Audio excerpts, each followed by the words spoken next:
Canine Training. We have locations in Portland, Salem, Eugene, and Bend. Today I have Chomsky. Chomsky is about 4.5 years old. He is a German Shepherd here for our 2-week board and train program. He, like his sister Pia, is a Czech German Shepherd, which means that he is a working breed, a working line German Shepherd. That means he's got a little bit more drive, a little bit more mental energy, a little bit more physical energy, a little more stamina, and needs to be, given a job and kept busy mentally and have lots of exercise. Luckily, he lives on a pretty big property, so he's got lots of space to run around. He can play with his sister, Pia, all day, but it's time for him to have a little bit more structure. He listens pretty well, but he's too big for just listening pretty well. They need him to listen when, every time they ask him to come, for him to come and sit and stay reliably. He does, he's really friendly. He just gets a little overexcited, and with his size, that can just be a little bit too much. He, pushes his way out the door. It's a little bit of a competition between him and Pia. He, drags around on leash. He'll sit and go to a lunge, lunge when he's on leash and yank your arm off. So, and then when he gets excited, he kind of wants to jump up a little bit. These things are not the worst, but they're too much for a dog this size. And, really too much. We shouldn't let any dogs get away with some of those things. So we're going to teach him better manners. He knows what he's supposed to do. We're going to enforce it. We're going to show him what's in it for him when he listens. As, any dog, you get more doors open when you're obedient and behaving versus when you're just, an out of control, any kind of out of control dog. So we are going to get the e-collar on him, get him, paying a little bit better attention. Not just when he wants to pay attention. He sees a dog over there right now. Not just when he wants to pay attention, but when we ask him to pay attention, he needs to pay attention. So we're going to use the e-collar to kind of nudge him, get him paying attention to that, opening up a clear line of communication, and that will allow us to enforce, reinforce, and correct some of the problem behaviors and reinforce the good behaviors more efficiently, more effectively, and with less stress than pretty much any other tool. He doesn't need, a lot of pressure. He just needs nudges and lots of reminders to take how he's used to doing things and relearning a totally new habit and doing things, a bit differently than he has been for 4.5 years. So it's going to be a lot of repetition with Chomsky, lots of positivity and rewards, and a good boundary when he just doesn't want to listen whatsoever. Another big thing for him is a really solid recall. Again, with that property, it's not all fenced in, and they need to be able to call him back, even if he's, chasing a turkey, a deer, or if he's just, roaming on his own and it's time to come in. They need a really solid recall so that he comes every single time. His impulse control seems okay, but it needs to be, tightened up a little bit. And like I said, his leash manners, he just pulls wherever he wants to go. So we're going to teach him how to walk properly, that he's not leading the walk, that we're in charge of the walk, and his job is just to follow us. These things will also give Chomsky some new tools and things that his owners can do with him to bring down some of his mental energy, wear him out a little bit, give him a little job or jobs around the house, and keep him, satisfied and content and tired. So we'll take 2 weeks. We'll show you a new Chomsky, and stay tuned for that. Thanks.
Imagine, if you will, sitting down to your morning coffee, turning on your home computer to read the day's newspaper. Well, it's not as far-fetched as it may seem.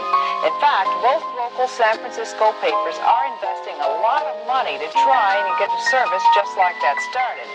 Science editor Steve Newman reports on one person already using the brand new system.